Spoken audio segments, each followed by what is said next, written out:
You know that feeling when you wake up from a nightmare, heart pounding, thinking it's over, only to realize the nightmare is now your life? That's what 1949 to 1953 felt like for the entire planet. The shooting war was supposed to be finished.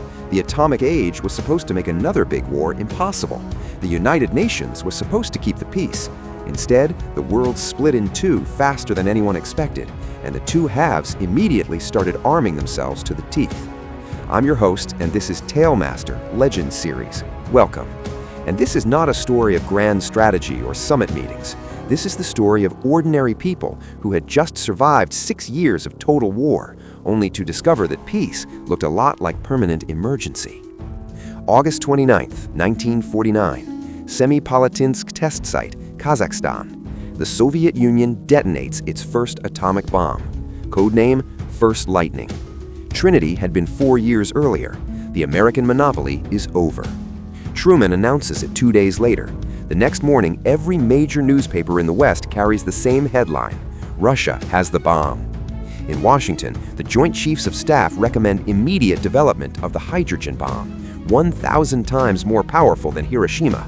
In Moscow, Stalin orders full-speed production of delivery systems.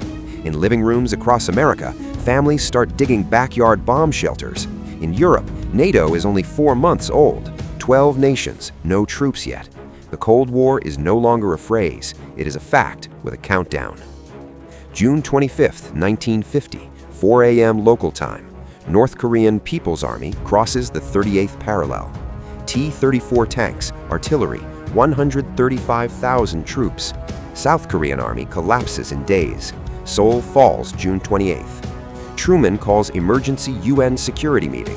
Soviet Union is boycotting over China seat. Resolution passes, multinational force to defend South Korea. United States leads. General Douglas MacArthur named commander. September 15, 1950, Incheon landing. MacArthur's masterstroke, amphibious assault behind enemy lines. Tide tables perfect. North Koreans routed. By October, UN forces cross the 38th parallel. Pyongyang falls. Chinese warning ignored. November 25, 1950, Chinese People's Volunteer Army attacks, 300,000 men. UN forces pushed back 120 miles in weeks. Chosin Reservoir, US Marines fight out of encirclement in minus 35 degrees Celsius. Retreat, hell, we're just attacking in another direction. January 1st, 1951, Seoul falls again. War settles into bloody stalemate. February 9th, 1950, Wheeling, West Virginia. Senator Joseph McCarthy claims he has a list of 205 communists in the State Department. He never shows the list. Doesn't matter. The Red Scare explodes. HUAC hearings, Hollywood blacklist, loyalty oaths. Julius and Ethel Rosenberg arrested 1950, executed 1953 for atomic espionage. H-bomb test, November 1, 1952, 10.4 megatons.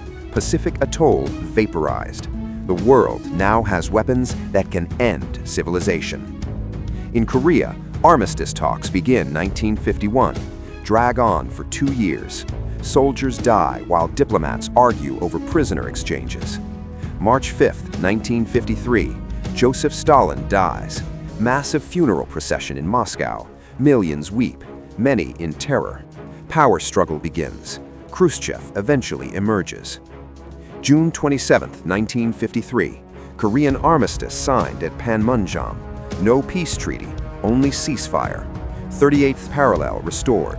2.5 million Korean dead, civilian and military. 36,000 Americans. 1 million Chinese. No one wins. July 1953, U.S. tests first deliverable H-bomb. Castle Bravo, 15 megatons. Far more powerful than expected. Fallout contaminates Japanese fishing boat Lucky Dragon. Global fear spikes. The world after the deluge was not reborn. It was divided. 2 systems, 2 bombs, 2 camps. The United States and the Soviet Union did not trust each other enough to disarm. They armed instead. Every new weapon was matched. Every alliance answered. Every proxy war fought. The Cold War was not cold because no one died. It was cold because everyone was terrified of what would happen if it became hot. And that terror lasted 40 years. The war that came back in 1939 did not end in 1945. It just changed shape again. And the world is still living inside that shape. This is just the beginning of a story. In future episodes, we'll explore the Western Front warfare, the rise of new weapons, the strategies of great generals, and the human cost of this conflict. If you want to understand the history that shaped the modern world, subscribe to Talemaster Legends series. Hit the notification bell so you don't miss the next episode. Thank you for watching, and I'll see you in the next one.